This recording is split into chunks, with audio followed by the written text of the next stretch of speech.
ان مثل عیسی عند اللہ کمثل آدم خلقہ من تراب ثم قال له کن فیکن الحق من ربک فلا تکن من الممترین فمن حاجاک فیہ من بعد ما جاءک من العلم فقل تعالوا ندعو ابناءنا وابناءکم ونساءنا ونساءکم وانفسنا وانفسکم ثم نبتہل فنجعل لعنت اللہ علی الکاذبین۔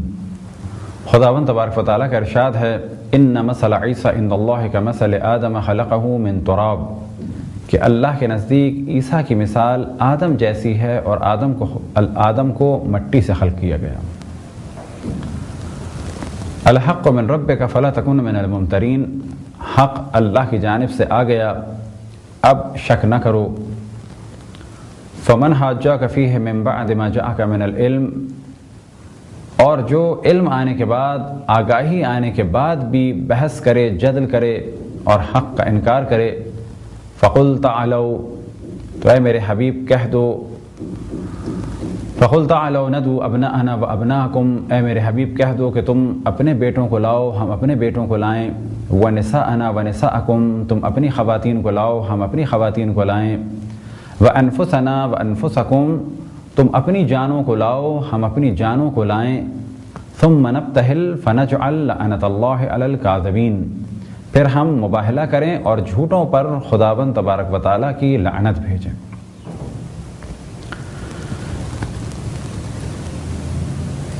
یہ 3 آیات سورہ آل عمران کی آیت نمبر 59، 60 اور 61، 59، 60 اور 61۔ اس آیے قرآن مجید میں خداوند تبارک و تعالیٰ نے مولا علی علیہ السلام کے فضائل کو بہترین طریقے سے اور باقی اہل بیت علیہ السلام کے فضائل کو بہت ہی واضح اور بہترین طریقے سے بیان فرمایا۔ ایک روایت میں نقل ہوا کہ امام رضا علیہ السلام سے سوال کیا گیا کہ مولا علی علیہ السلام کی شان میں سب سے زیادہ فضیلت بیان کرنے والی آیت کون سی ہے؟ تو آپ نے اسی آیت کی جانب توجہ دلائی، وَأَنفُسَنَا وَأَنفُسَكُمْ۔ یہ آیت کیا ہے، اس کا بیک گراؤنڈ کیا ہے، شان نزول کیا ہے، اور علماء اہل تشیع اور اہل تسنن کیا فرماتے ہیں؟ تو پہلے مرحلے میں اس کی شان نزول بیان ہو۔ نجران کے عیسائی رسول اللہ صلی اللہ علیہ وسلم کی خدمت میں آئے اور آنے کے بعد ایک سوال پیش کیا، اور سوال اس طریقے سے تھا، اور وہ یہ بھی جانتے تھے کہ رسول اللہ صلی اللہ علیہ وسلم کا کیا عقیدہ ہے، نظریہ ہے جناب عیسیٰ کے بارے میں، جناب مریم کے بارے میں، لہٰذا اسی عقیدے اور نظریے کو مد نظر رکھتے ہوئے انہوں نے اپنے نظریے کو رسول اللہ صلی اللہ علیہ وسلم کی زبان سے ثابت کروانا چاہا اور وہ ناکام رہے۔ تو بس پہلے مرحلے میں واضح رہے کہ نجران کے عیسائی حضرت عیسیٰ اور حضرت مریم کے بارے میں اسلام کا کیا نظریہ ہے، قرآن کیا کہتا ہے، رسول اللہ صلی اللہ علیہ وسلم کیا ارشاد فرماتے ہیں، یہ ان کو معلوم تھا۔ واقعہ کب کا ہے؟ یہ 9 ہجری کا واقعہ ہے۔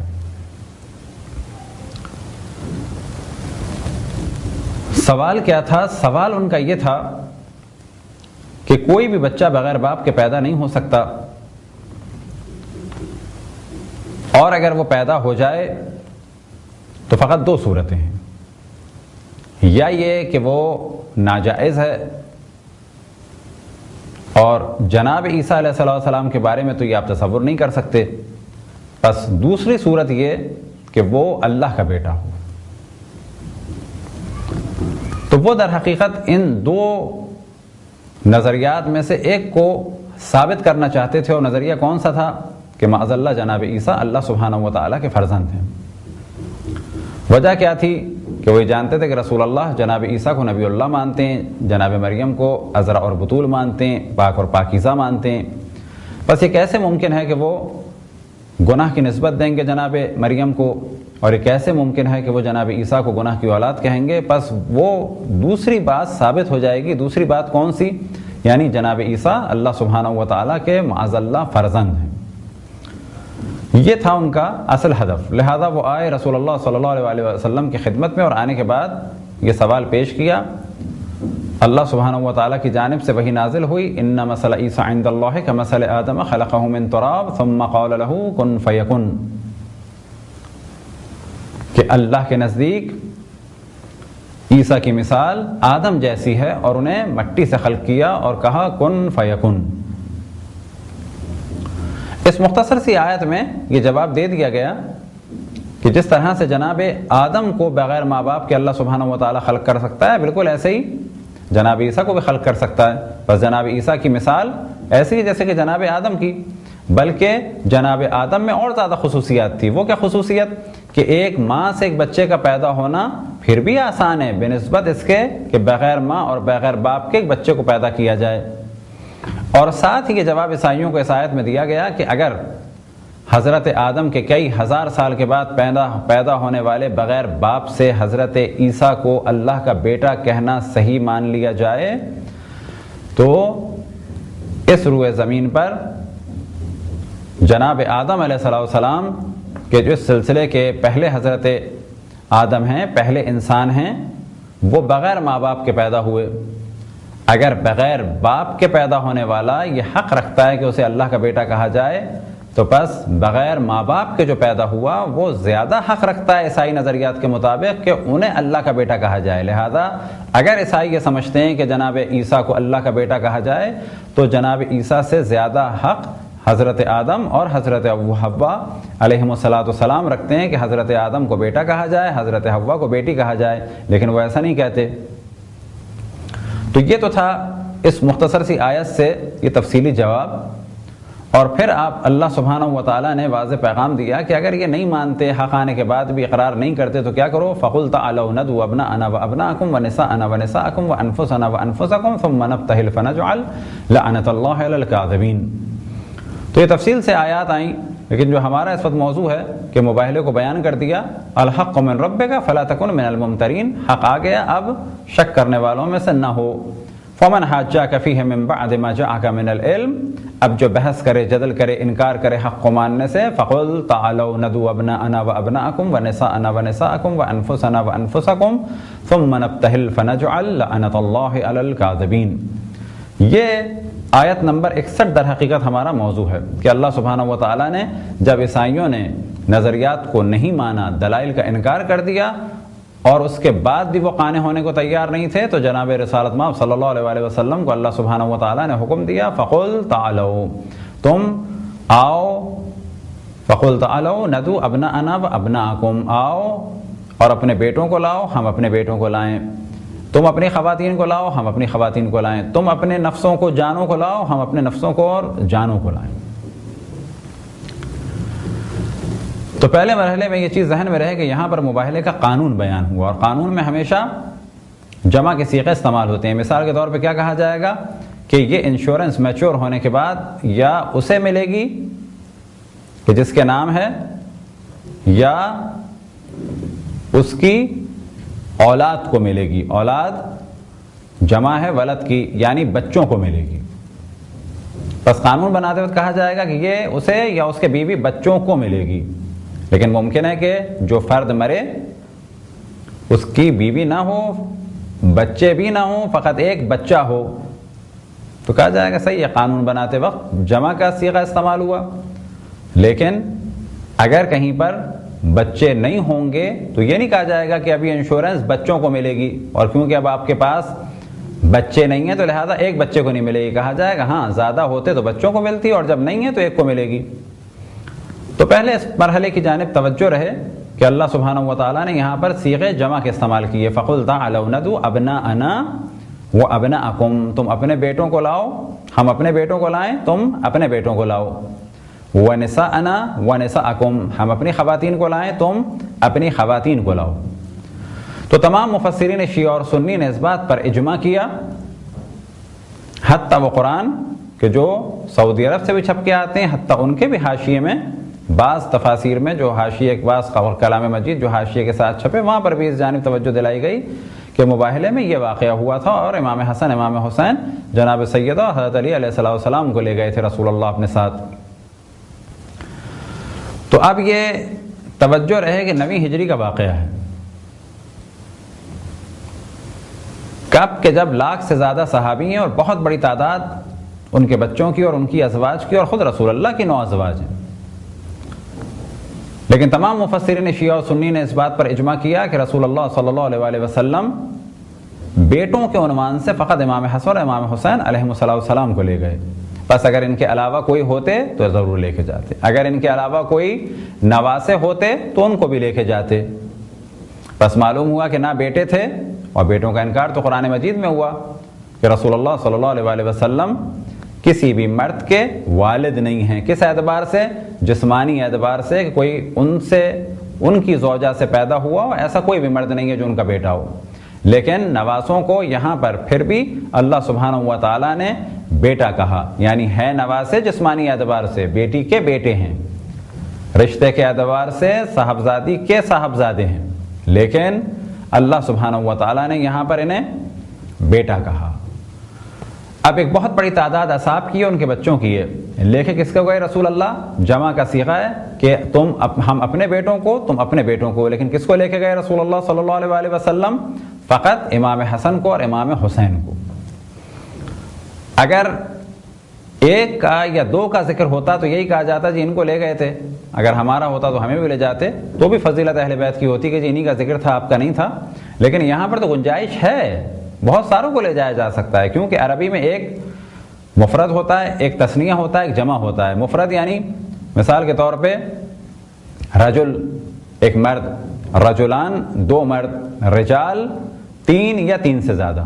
بس عربی میں ایک مفرد ہوتا ہے جو ایک کے لیے، ایک تثنیہ ہوتا ہے جو دو کے لیے، ایک جمع ہوتا ہے جو کم سے کم تین اور زیادہ سے زیادہ جتنے بھی ہوں. ابنانا جمع کا صیغہ ہے جو کم سے کم تین اور ان سے زیادہ پہ منطبق ہوتا ہے. لیکن یہاں پر رسول اللہ صلی اللہ علیہ وسلم نے اپنے عمل سے ثابت کر دیا کہ اس امت میں میرے بیٹے کہلانے کے لائق کوئی بھی نہیں ہے سوائے امام حسن کے اور امام حسین کے. لہذا فقط دو افراد کو بیٹوں کے عنوان سے لے گئے، ایک امام حسن کو، ایک امام حسین کو. اگلے مرحلے میں حکم ہوا وَنِسَاءَنَا وَنِسَاءَكُمْ، اور یہ آیت اور اس کا خصوصاً یہ حصہ بہت زیادہ لطیف اور ظریف ہے. یہاں پر حکم ہوا وَنِسَاءَنَا وَنِسَاءَكُمْ. اگر ہوتا وَبَنَاتِنَا وَبَنَاتِكُمْ تو لوگ کہتے کہ ازواج کا ذکر نہیں تھا، لہذا رسول اللہ بیٹیوں کو لے گئے کیونکہ بیٹیوں کا کہا. لیکن اگر ازواج کو کہا ہوتا تو ازواج ضرور جاتی. لیکن اللہ سبحانہ و تعالیٰ نے نہ تو یہاں پر یہ کہا وَبَنَاتِنَا وَبَنَاتِكُمْ، نہ یہ کہا کہ وَأَزْوَاجَنَا وَأَزْوَاجُكُمْ، وَأَزْوَاجَنَا وَأَزْوَاجُكُمْ یہ بھی نہیں کہا، بلکہ کیا کہا؟ وَنِسَاءَنَا وَنِسَاءَكُمْ. نساء ایک ایسا لفظ ہے کہ جس میں بیٹیاں بھی آ جاتی ہیں اور ازواج بھی آ جاتی ہیں. آخر زمانے کی یہ آیت ہے، تقریباً 1 سال 2 مہینے اور 7 یا 8 دن پہلے کی آیت ہے. لیکن ہم یہ دیکھتے ہیں کہ ایک وسیع مفہوم ہے وَنِسَاءَنَا وَنِسَاءَكُمْ. نہ ازواج کو رسول اللہ صلی اللہ علیہ وسلم لے کے گئے اور نہ ہی کسی اور خاتون کو. نساء جمع کا صیغہ ہے، فقط ایک خاتون کو اپنے ساتھ لے کے گئے اور وہ تھیں حضرت فاطمہ زہرا صلوات اللہ وسلام علیہا. جبکہ نساء میں ازواج کے جانے کے امکانات تھے، کیونکہ نساء بیویوں پر بھی منطبق ہوتا ہے. یا نساء النبی تو قرآن میں بہت واضح ہے، لیکن وَنِسَاءَنَا وَنِسَاءَكُمْ، ہم اپنی بیویوں، ہم اپنی خواتین کو لائیں، تم اپنی خواتین کو لاؤ. اس کے باوجود بھی رسول اللہ صلی اللہ علیہ وسلم ازواج کو نہیں لے گئے. اگلے مرحلے میں وَأَنفُسَنَا وَأَنفُسَكُمْ، نفس کی جگہ انفس، جمع کیا ہے؟ انفس. لیکن رسول اللہ صلی اللہ علیہ وسلم کتنوں کو لے گئے؟ صرف ایک کو، نہ 2 کو نہ 3 کو. اب یہ 1 سال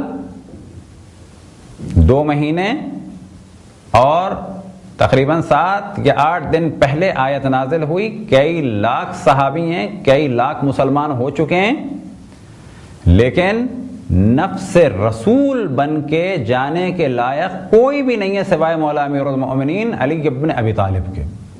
لہذا نفس رسول بن کے، عام طور پہ نفس، انفس کا ترجمہ نفس کر دیا جاتا ہے، یہ بھی صحیح ہے لیکن در حقیقت ترجمہ نہیں ہے. یہاں ہم نے کیا کیا؟ انفس عربی کی جمع تھی، اس کو بدل کے ہم ہندی کی جمع کر دیتے ہیں. تم اپنے نفسوں کو لاؤ، ہم اپنے نفسوں کو لائیں. ہم اپنے نفسوں کو لائیں، تم اپنے نفسوں کو لاؤ. بس معلوم ہوا نفس کو جمع کر دیا واو اور نون کے ساتھ. وہاں پہ کس صورت میں تھا؟ انفس تھا.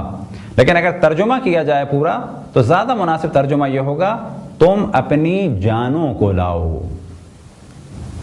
یعنی مولا امیر المؤمنین جان رسول اللہ، جمع کا صیغہ لیکن ایک کو لے کے جا رہے ہیں. لاکھ سے زیادہ صحابی لیکن نفس رسول فقط ایک. بس معلوم ہوا کہ یہ 4 ہستیاں رسول اللہ کے ساتھ گئیں. یہ کل ملائے کتنے ہو گئے؟ 5. آگے رسول اللہ صلی اللہ علیہ وآلہ وسلم، ان کے پیچھے حضرت فاطمہ زہرا سلام اللہ علیہا، ایک جانب امام حسن علیہ السلام، ایک جانب امام حسین علیہ السلام، اور جناب سیدہ سلام اللہ علیہ کے پیچھے مولا امیر المؤمنین علی ابن ابی طالب علیہ السلام. اور جب گھر سے نکلے تو رسول اللہ صلی اللہ علیہ وآلہ وسلم نے اپنی ابا ان سب پر ڈال دی کچھ دیر کے لیے. لہذا جب آپ ابا کے نیچے ہیں تو پنجتن پاک علیہ السلام کے لیے ایک لفظ جملہ استعمال ہوتا ہے آل ابا. اور جب آپ کسا کے نیچے ہیں تو کہا جاتا ہے اصحاب کسا. پھر آپ میدان کی جانب بڑے. طویل واقعہ ہے.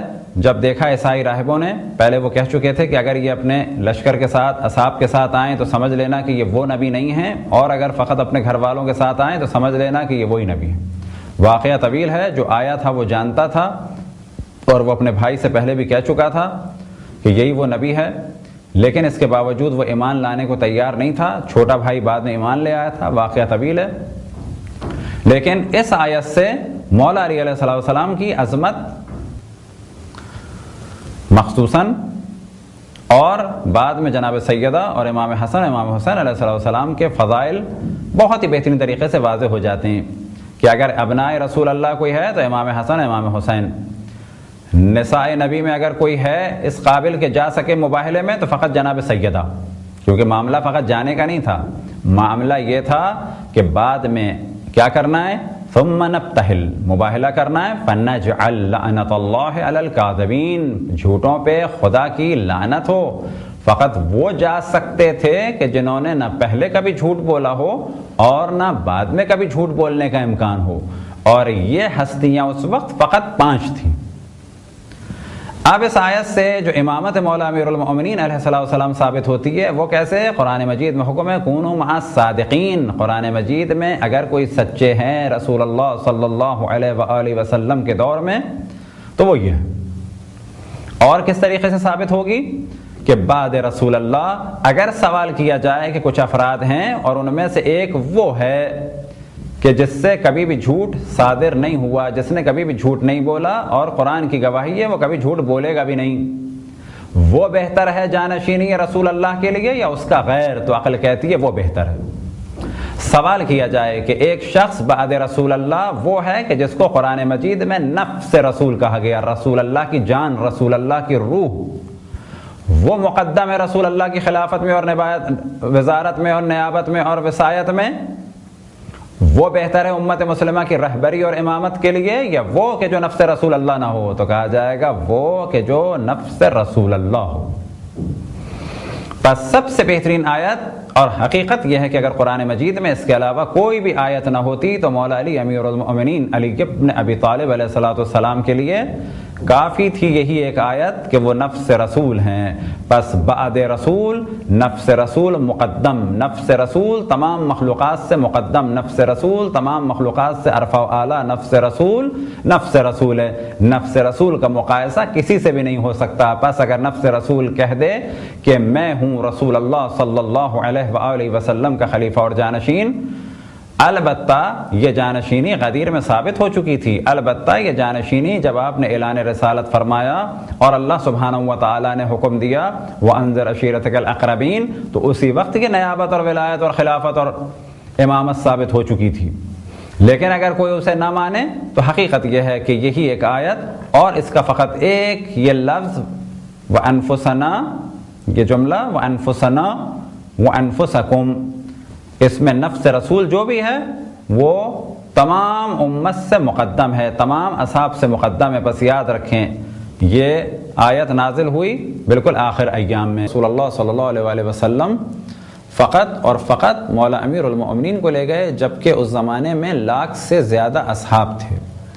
اور یہ وہ آیت ہے جو مولا امیر المؤمنین کو تمام اصحاب سے ممتاز کر دیتی ہے کہ آپ صحابی نہیں بلکہ خود نفس رسول تھے. وَأَنفُسَنَا وَأَنفُسَكُمْ، 1,00,000 سے زیادہ صحابی لیکن نفس رسول فقط ایک. یہی وہ آیات ہیں جو در حقیقت بعد رسول اللہ لوگوں کو گمراہی سے بچاتی ہیں اور یہ بتاتی ہیں کہ اگر بعد رسول اللہ سوال کیا جائے کہ کس کو رسول اللہ کا جانشین مانا جائے تو عقل یہ کہتی ہے کہ اصحاب کا درجہ کتنا ہی بلند کیوں نہ ہو، اگر ان کے درمیان کوئی نفس رسول ہے تو وہ مقدم ہے. کیوں کہ خلیفہ رسول نفس رسول سے بہتر نہیں ہو سکتا. اب اگر مولا امیر المؤمنین ہیں بعد رسول اللہ تو عقل یہ کہتی ہے کہ نفس رسول، جسے قرآن میں نفس رسول کہا گیا، وہ مقدم ہے تمام افراد پر. ابناء رسول اللہ مقدم ہیں تمام افراد پر، اور اہل بیت رسول اللہ مقدم ہیں تمام افراد پر.